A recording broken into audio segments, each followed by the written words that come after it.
265, une autre belle journée pour parler du Seigneur. Et le thème aujourd'hui, c'est notre Père qui es aux cieux, que ta volonté soit faite sur la terre comme au ciel. Et quand je pense à cette belle prière, cet exemple de prière que le Seigneur nous a donné, eh bien, quand je regarde autour de nous, les gens qui la connaissent par cœur, mais qui ne savent pas vraiment ce qu'ils prient, ça porte à réflexion. Nous allons nous transporter tout de suite en Matthieu chapitre 6, où le chapitre commence dans la version, la Sainte Bible, la version sommaire. Jésus qui est contre l'hypocrisie religieuse. Il dit au verset 1, « Prenez garde de ne pas accomplir devant les hommes pour vous faire remarquer par eux ce que vous faites pour obéir à Dieu, sinon vous n'aurez pas de récompense de votre Père céleste. » Eh bien, si nous prenons la prière qui est un modèle, cela ne veut pas dire qu'il fasse toujours prier par cœur cette prière, mais si vous la faites, eh bien, faites-la en comprenant chaque parole que vous prononcez, parce qu'il y a bien des gens qui ne sont pas prêts pour le retour du Seigneur Jésus, et pourtant dans cette prière, on demande que ton règne vienne, et c'est exactement ce qui est en train de se passer. Le Seigneur est sur le point de revenir régner sur terre pour un règne littéral de 1000 ans. Et bien des gens, quand je regarde autour de moi, ne sont pas prêts.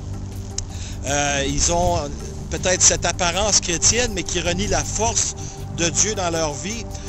Bien souvent, on va se fier à l'autorité humaine, scientifique, pour prendre nos décisions, que ce soit au niveau de la santé ou de la politique. Eh bien, le Seigneur nous a montré à prier ainsi, « Notre Père qui êtes aux cieux, que ton nom soit sanctifié. » C'est un appel à sanctifier Dieu dans nos cœurs et dans nos vies. Que ton règne vienne et que ta volonté soit faite sur la terre comme au ciel. C'est-à-dire que si on prend le soin de décortiquer cette prière, on voit que Dieu nous parle de que ta volonté, que ton règne vienne, c'est sa volonté, c'est son règne qui doit venir. Et nous, c'est nos offenses qu'il doit pardonner. Voyez-vous, nous ne sommes pas ici, vu que nous sommes des pécheurs, nous ne sommes pas en position de négocier quoi que ce soit avec Dieu, quoique Dieu aime bien s'occuper je dirais, de remplir chaque besoin que nous puissions avoir. C'est un plaisir pour lui de fournir comme un bon père de famille, sauf qu'il faut se dire que Dieu n'est pas près de ceux qui font le mal et n'est pas automatiquement nos pères. Il faut accepter le Seigneur Jésus-Christ comme sauveur. Il faut lui demander pardon pour nos fautes, l'inviter dans notre cœur et être baptisé de l'Esprit Saint pour être renouvelé spirituellement, pour avoir cette nouvelle naissance et pour pouvoir la faire, cette volonté de Dieu. Car dans la chair, il n'y a rien de bon. Vous avez beau être un prêtre, vous avez beau être un pasteur, un évêque, un pape, tout homme qui a de la chair est faillible. Et tant que nous ne sommes pas nés spirituellement, nous avons beau avoir les titres que nous voulons, nous ne pourrons jamais faire la volonté de Dieu, sauf en religion. Et pour éviter cette religiosité que Jésus-Christ dénonce, celle des pharisiens hypocrites, eh bien Jésus nous appelle à la relation personnelle en repentance, c'est-à-dire qu'une fois que nous sommes baptisés d'eau pour la repentance et aussi pour dire publiquement notre allégeance à Jésus-Christ, nous pouvons aussi demander, si vous avez demandé, ce baptême de l'Esprit Saint qui est expliqué en Luc 11:13 et en Jean chapitre 3 au verset 3 où Jésus-Christ parle à Nicodème de ce baptême de l'Esprit Saint. Nous devons naître de nouveau, c'est ce qu'il signifie par cette nouvelle naissance, cette naissance spirituelle. Et pour faire cette volonté de Dieu, bien, nous avons besoin de l'Esprit Saint en nous pour la faire et céder à l'Esprit Saint. Bien sûr, tout chrétien qui va commencer sa marche aura des difficultés, va tomber, mais il y a victoire, il y a guérison, je dirais dans le sang de Jésus, comme je vous l'ai déjà expliqué. Et le pouvoir que nous avons est non seulement dans le sang de Jésus, il est par l'Esprit Saint et il est dans la prière constante à essayer de faire la volonté de Dieu. Ceci dit, je vous transporte maintenant en 1 Pierre chapitre 2, si ma mémoire est bonne.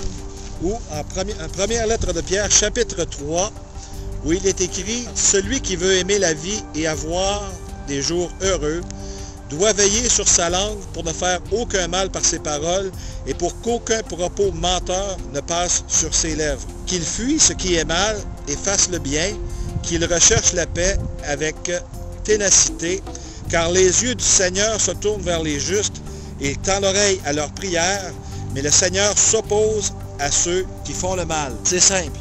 Si vous vous dites chrétien, vous pouvez vous dire chrétien, mais ne pas être un vrai disciple de Christ. Si vous vous dites chrétien, c'est que vous êtes supposé appartenir à Christ et faire sa volonté et le suivre en discipline.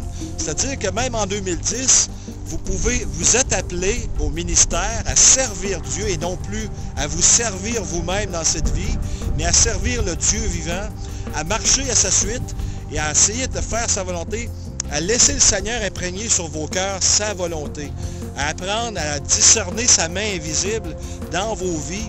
Et c'est ce que le Seigneur nous invite tous, chaque homme, chaque femme, chaque être humain, que vous soyez âgé de 90 ans ou plus. Si vous aviez le goût de la retraite, oubliez ça. Vous êtes appelés à servir Dieu. La retraite ne fait pas partie des plans de Dieu. Au contraire, il est le Dieu des vivants et non des morts. Et vous êtes appelés donc à pratiquer ici-bas ce que vous ferez dans l'après-vie. Et donc, en sachant que derrière ce beau ciel bleu, il y a un paradis, mais il y a aussi un enfer. Et que la grâce qu'il vous a donnée de vous sauver, eh bien, ça devrait déclencher en vous une gratitude tellement grande que vous voulez servir le Seigneur et étendre cette grâce à d'autres qui n'en savent rien et qui ne font que se rendre à la maison après le travail tout en cherchant à se rendre facilement à la retraite. Nous sommes appelés à n'être que de passage sur cette terre et le Seigneur nous dit « Prends ta croix et marche à ma suite ». Nous sommes donc appelés à faire des disciples, à aller les chercher là où ils sont et à faire la volonté de Dieu. C'est soit que vous servez le diable, ou vous servez vous-même, ou vous servez Dieu.